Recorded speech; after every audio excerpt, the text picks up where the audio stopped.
राधे राधे भक्तों। आज हम रमा एकादशी व्रत की कथा सुनेंगे। कार्तिक मास के कृष्ण पक्ष की एकादशी को रमा एकादशी कहते हैं। रमा एकादशी व्रत के प्रभाव से समस्त पापों का नाश हो जाता है, यहाँ तक कि ब्रह्म हत्या जैसे महापाप भी दूर हो जाते हैं। व्रती को ईश्वर चरणों में स्थान मिलता है। ये व्रत कार्तिक कृष्ण पक्ष एकादशी को किया जाता है। इस दिन भगवान केशव का संपूर्ण वस्तुओं से पूजन अवैध तथा आरती कर प्रसाद वितरित करके ब्राह्मणों को खिलाए और दक्षिणा दे। युधिष्ठिर बोले, हे जनार्दन, कार्तिक कृष्ण पक्ष की एकादशी का क्या नाम है? जय मुझसे कहिए। श्री कृष्ण जी बोले, कार्तिक कृष्ण पक्ष में रामा नाम की शुभ एकादशी होती है। इसको सुनो, ये सब पापों को हरने वाली है। प्राचीन समय में मुचुकुंद नामक राजा था, उसकी इंद्र से मित्रता थी। यम, वरुण, कुबेर व भीषण से भी उसकी मित्रता हो गई। हे राजन, वह राजा विष्णु भक्त और सत्यवादी था। धर्म से पालना करते उसका निष्कटंक राज्य हो गया। उसके घर में बेटी थी, उसका नाम चंद्रभागा था। उसका चंद्रसेन के पुत्र शोभन के साथ विवाह हो गया।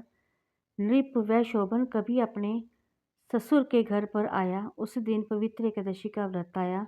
व्रत का दिन आने पर चंद्रभागा विचार करने लगे कि हे ईश्वर, क्या होगा? मेरा पति तो बहुत निर्बल है, वह धुंधा को सहन नहीं कर सकता और मेरे पिता का शासन बहुत कठिन है। दशमी को टोडी पिटवा देते हैं कि एकादशी के दिन भोजन नहीं करना चाहिए। डूम डूमिका का शब्द सुनकर शोभन अपनी स्त्री से बोला, हे कांते, मुझे क्या करना चाहिए जिसके करने से मेरा जीवन नष्ट ना हो? ऐसी शिक्षा दो। चंद्रभागा बोली, हे विभो, मेरे पिता के घर में कोई भोजन नहीं करता, हाथी घोड़े पशु भी नहीं खाते। हे कांते, यदि भोजन करना चाहो तो घर में चले जाइए। शोभन बोला, तुमने सत्य कहा है, मैं व्रत करूँगा। जो भाग्य में लिखा मैं वैसा ही होगा। इस प्रकार भाग्य का विचार करके उसने उत्तम व्रत को किया।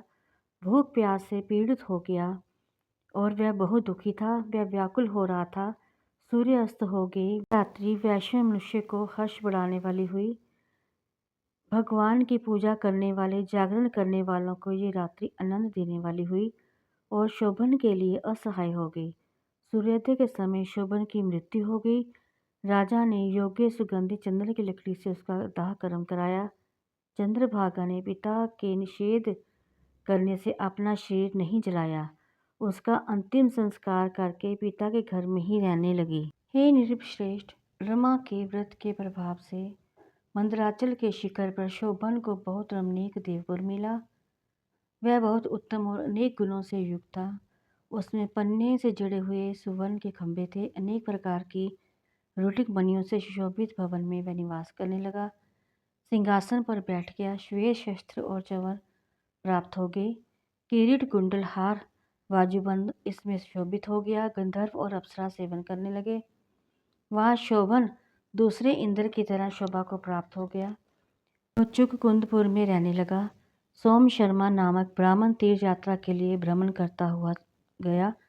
उसने राजा के जमाई को देखा। वह उसके पास गया। उस शोभन ने शीघ्र सिंहासन से उठकर ब्राह्मण को नमस्कार किया और अपने ससुर की क्षमा कुशल पूछी और अपनी स्त्री चंद्रभागा और नगर वासियों की कुशल पूछी।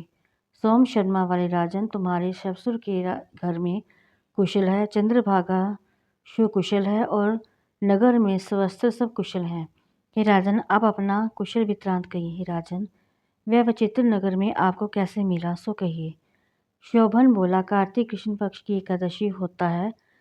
हे द्विजेंद्र, उसका उपवास करने से वह अस्थिरपुर मुझको मिला है। हे द्र्योजतम, जिस तरह अटल हो जाए ऐसा यत्न कहिए।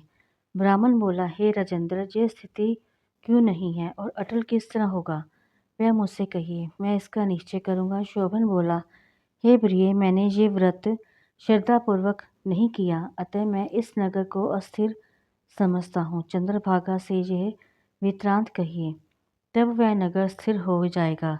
ये बात सुनकर उस श्रेष्ठ ब्राह्मण ने सब वृत्तांत चंद्रभागा से कह दिया। ब्राह्मण का वचन सुनकर चंद्रभागा आश्चर्य से पुलकित हो गई। ब्राह्मण से बोली, हे द्विज, जो तुम कह रहे हो ये वृत्तांत प्रत्यक्ष है अथवा सपन है। सोम शर्मा बोला, हे पुत्री, तुम्हारे पति को मैंने आंखों से देखा और देवताओं के समान उसका प्रकाशमान भी दिखा। उसने उसको स्थिर बताया। उसके अटल होने पर उपाय करो। चंद्रभागा बोली, हे प्रिय, मुझको पति के दर्शन की अभिलाषा है, अतः मुझको वहाँ ले चलिए। हे द्विज, अपने व्रत के पुण्य से मैं उस नगर को अटल कर दूंगी। इस प्रकार हम दोनों का मिलाप हो जाएगा। ऐसा उपाय करिए। बिछड़े हुए का मिलाप कराने से बड़ा पुण्य होता है। ये सुनकर सोम शर्मा उसके साथ चला गया। मंदराचल पर्वत के समीप वामदेव के आश्रम में सोम शर्मा गए। वामदेव ने उनका कहा हुआ सब वृत्तांत सुना। उज्ज्वल चंद्रभागा का वेद के मंत्र से अभिषेक किया। ऋषि के मंत्रों के प्रभाव से और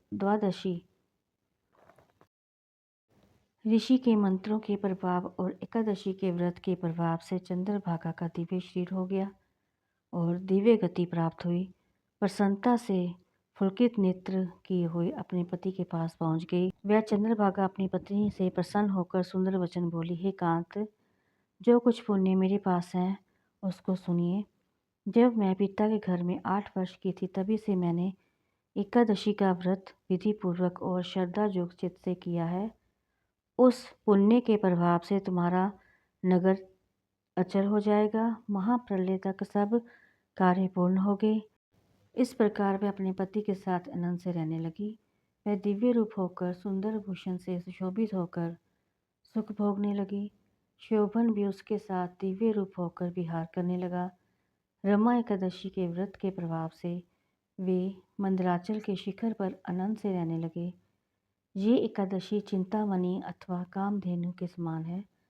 जो उत्तम मनुष्य इस व्रत को करते हैं और जो दोनों पक्षों की एकादशी का व्रत करते हैं, निसंदेह उनके ब्रह्म हत्या पाप नाश हो को प्राप्त होते हैं। जैसे एकादशी शुक्ल पक्ष की है, वैसे ही कृष्ण पक्ष की है। इसमें भेद ना समझना चाहिए। जो मनुष्य एकादशी के व्रत का महात्म सुनता है, वह सब पापों से छूटकर विष्णु लोक को प्राप्त होता है।